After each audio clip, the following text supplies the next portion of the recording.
Hi friends, मैं पुरेंद्र खारी। Friends, आज की हमारी गेम यशवंत सिंह राजपूत जी की वीडियो रिकमेंडेशन है। विंटेज गेम है, काफ़ी पुरानी। Manuel Lasker versus Carlos Repetto. तो शुरू करता हूँ। गजब की गेम है। बस हिंट दे देता हूँ। विंडमिल टैक्टिक्स लगी है और बड़ी गजब की लगी है। D4 के साथ यहाँ कार्लोस टोरे रेपेटो ने शुरू किया। मैनुअल लास्कर का रिस्पॉन्स आया नाइट F6 का। नाइट F3 हुआ, E6, बिशप G5, देन हुआ C5, E3। यहाँ व्हाइट ने किया तो C takes D4, E takes D4, bishop आया E7 स्क्वायर पर। Knight at B goes to D2, then हुआ D6, C3, knight at B goes to D7, bishop D3। I think दोनों खिलाड़ी की ओपनिंग मूव्स परफेक्ट हो चुके हैं। B6, night C4, then हुआ बिशप B7। परफेक्ट ओपनिंग है दोनों तरफ से। क्वीन गई C2 स्क्वायर पर, क्वीन C7, और इसके बाद दोनों साइड्स का कैसा है टुवर्ड्स शॉर्ट साइड।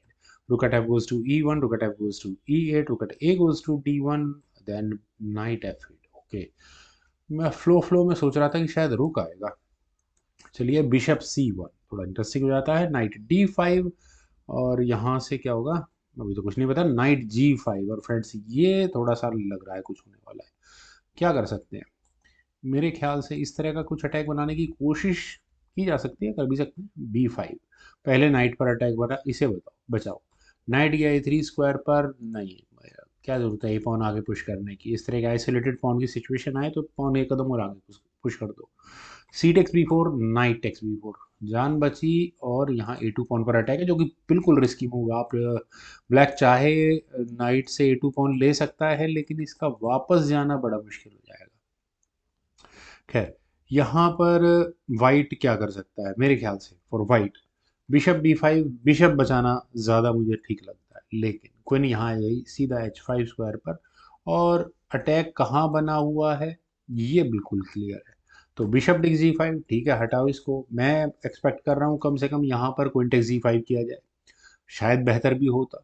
लेकिन बिशप टेक्स G5 के ऑप्शन को चुना गया। ऐसा करके प्रॉब्लम क्या है? प्रॉब्लम ये है कि पहले हुआ knight takes D3, rook takes D3 होने के बाद क्वीन आ गई A5 स्क्वायर पर, और यहाँ चूंकि क्वीन अनडिफेंडेड है तो कह सकते हैं कि बिशप फिलहाल पिन है, और साथ ही साथ यहाँ दूसरे रुक पर भी अटैक है। तो बचाओ, क्या क्या बचाओगे?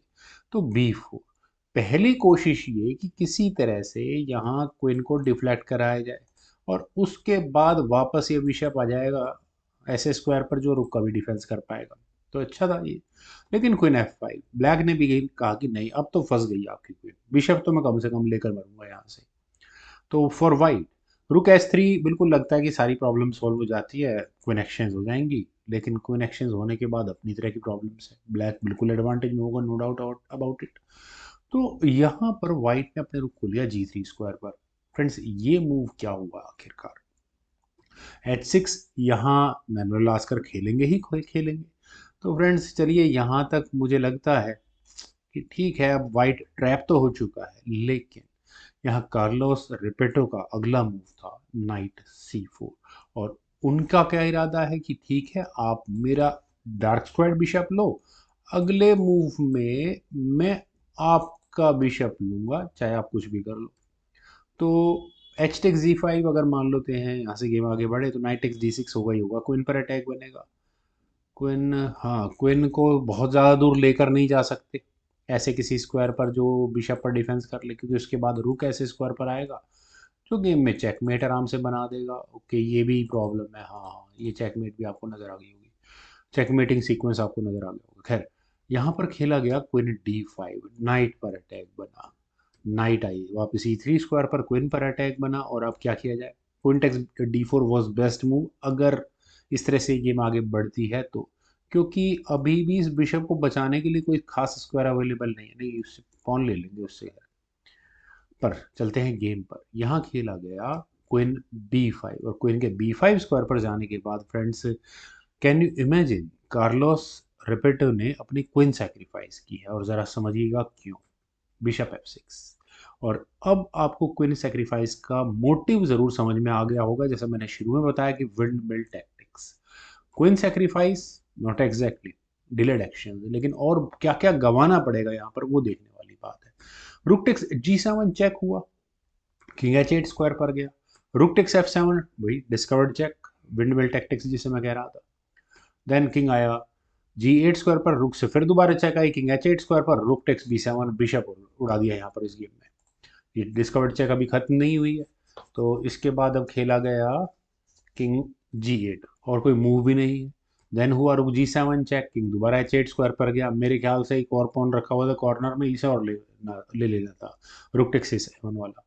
लेकिन यहाँ खेला गया रुक G5 चेक। क्या बहुत हो गया, मुझे जितना माल चाहिए था मिल गया। अब मैं जरा यहाँ स्क्रीन को लूंगा। ऐसा नहीं है कि एक एक्स्ट्रा पीस यहाँ पर कम से कम वाइट को मिला, नहीं। किंग टेक्स H7 होने के बाद रुक टेक्स H5 हुआ और किंग G6 स्क्वायर पर आया। अब वाइट चाहे अपने रुक को बचाए चाहे अपने बिशप को बचाए, तो रुक गया H3 स्क्वायर पर, किंग टेक्स F6। और फ्रेंड्स अब जरा गेम में आफ्टर मैथ करते हैं मटेरियल वाइज। दो रुक और नाइट दोनों खिलाड़ियों के पास है 3 3 6 और 4, 2 पॉन्स एक्स्ट्रा है यहाँ पर ब्लैक के पास, और ऊपर से कमियां और भी रहेंगी गेम में। रुक टेक्स एक और पॉन गया यहाँ से, 3 एक्स्ट्रा पॉन हो गए पूरे पूरे वाइट के पास। किंग गया G5 स्क्वायर पर, देन हुआ रुक H3, और अभी फिलहाल तो पॉन नहीं लिया जा सकता। रुक एट गोज टू B8, और यहाँ पॉन पर अटैक है। ए पॉन पुश मेरे ख्याल से तो बात बना देता, लेकिन रुक G3 चेक, पहले चेक दो। किंग गया F6 स्क्वायर पर, देन हुआ रुक F3 चेक, किंग गया G6 स्क्वायर पर, और इसके बाद अब जाकर कहीं इस ए पॉन को आगे पुश किया गया। A5 ब्लैक के पास भी तरीका है, एक पॉन तो कम से कम वो इस बोर्ड को ऑफ करेंगे ही करेंगे। B takes A5, rook takes A5, A3 pawn, चलिए नाइट बीच में है, उसे तो जहां मर्जी हटा लेंगे, उससे बात हमारी बन जाएगी। नाइट गया C4 स्क्वायर पर, फॉकिंग रुक एंड पॉन। तो इसका डिफेंस क्या है, रुक को D5 स्क्वायर पर लेकर आए। यस, रुक D5, बात बन गई है। पॉन पर डिफेंस हो गया है, पॉन पर अटैक है भी यहाँ पर, तो रुक F4, दोनों काम हो गए। नाइट D7, और फ्रेंड्स ये गड़बड़ है इस गेम में, नाइट D7 नहीं चलना चाहिए था। वो बिल्कुल भूल गए यहाँ पर लास्ट कर कि उनका E6 पॉन भी खतरे में है। रुक टेक्स E6, और फ्रेंड्स मेरे ख्याल से रेजिग्नेशन आ सकता था क्योंकि चेक भी है यहाँ पर, और यहाँ से किंग G7 तो वेस्ट ऑफ मूव होगा। यहाँ खेला गया किंग G5, उन्होंने लास्कर ने यहाँ रुक पर अटैक बनाया, बस रुक का डिफेंस ही करना है एंड दैट्स इट। गेम में अगले मूव में इस पॉन को क्या तरीका है बचाने का, कोई भी तरीका नहीं है। हाँ, बैक रैंक चेकमेट का भी तो इशू है, और शायद यही दिमाग में रहा हो, तो ये भी बचाना ज़रूरी है। सभी प्रॉब्लम्स का एक ही सॉल्यूशन, जी पॉन को आगे पुश कर दो। और इस मूव के बाद मैनुअल लास्कर को फाइनली रिजाइन करना पड़ गया। रीज़न बताने की जरूरत नहीं है, एक पॉन के सामने 5 पॉन, मतलब ही नहीं बनता। अच्छे खासे खिलाड़ी सरेंडर कर दे और अगला पॉन भी बहुत देर नहीं बचने वाला, ये भी वैसे ही जाने वाला अगले मूव में। वेल फ्रेंड्स, क्या गेम थी। मुझे उम्मीद है आप सभी लोगों को भी ये गेम ज़रूर पसंद आई होगी, तो आप लोग इस वीडियो को लाइक करें, शेयर करें, और अपने इस यूट्यूब चैनल चेस गुरु को प्लीज़ सब्सक्राइब जरूर करें। आपके कमेंट सजेशंस का मुझे बेहद इंतजार रहेगा। Thank you for watching and bye for now.